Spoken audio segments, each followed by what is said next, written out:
Hi, I'm Thomas. Welcome back to Business Strategy. Today's lecture is SWOT Analysis.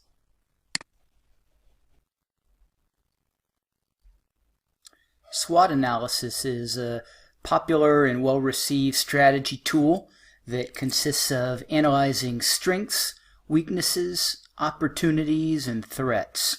Strengths and weaknesses are considered factors internal to an organization, and opportunities and threats are external to the organization.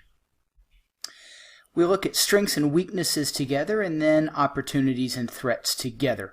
Here we have a list of items that fall into the categories of strengths and weaknesses. So let's review each of these and then talk about why they're in both categories. Our resources, the people, the machines, the technology, the ideas that we put to work in our organization are our resources. Core competencies are our strong suit, our strong skills, where we have our best opportunity to be successful in the particular strategy we're pursuing in the particular industry in which we're participating. Functional areas is a reference to management, marketing, human resources, finance, accounting, etc. So in our various functional areas, we can have strengths and weaknesses. The organizational culture of the firm. Are we in a bureaucratic structure? Are we in a flat structure?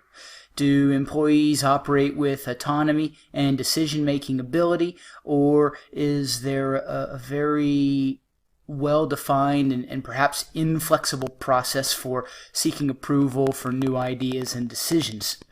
Those are ideas relating to organizational culture. And value chain analysis is a concept relating to our value chain, which is the chain of activities that we perform in relation to the industry that we're involved in. Value chain analysis we'll look at more closely in the following lecture. Now, why do we consider these strengths and weaknesses? Well, each individual item isn't both a strength and a weakness. In general, it's either a strength or a weakness. If we have strong resources compared to the competition, then resources for us are a strength. If we're weak compared to the competition, then of course these are weaknesses. And we can follow through with that concept in all of these categories.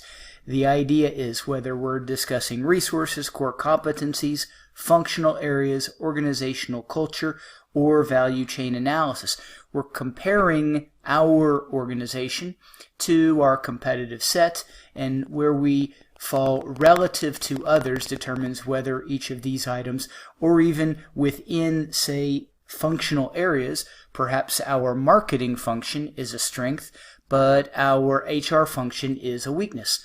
So we decide strength or weakness in each of these cases based on where we fall relative to our competition. Next, let's look at opportunities and threats. One tool to evaluate opportunities and threats is the 5 forces analysis, which we saw in an earlier lesson. Another important concept is looking at market changes. Markets sometimes expand, markets sometimes contract, markets sometimes just change significantly. And when any of those events happen, those are either opportunities or threats, or often both at the same time. Again, just like strengths and weaknesses, when we're considering opportunities and threats, we don't say that one particular concept is an opportunity, another concept is a threat.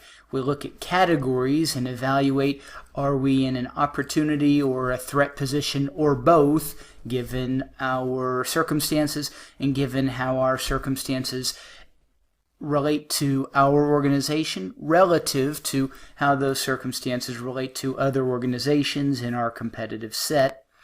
And PESTEL Analysis, which we'll look at in more detail now, is also a nice tool for evaluating opportunities and threats.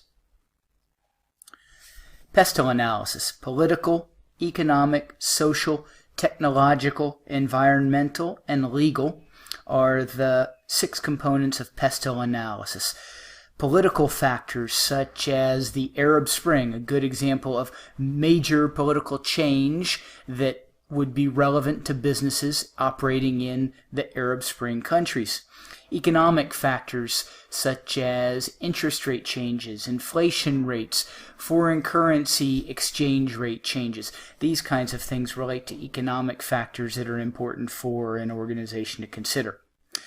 Social factors, for example, the trend, the rather long-term trend at this point, towards a more healthy lifestyle is a significant social change that affects not just companies in the food and beverage industries, but companies in other industries as well. So the trend towards a healthier lifestyle and a more health-conscious lifestyle is a significant social factor.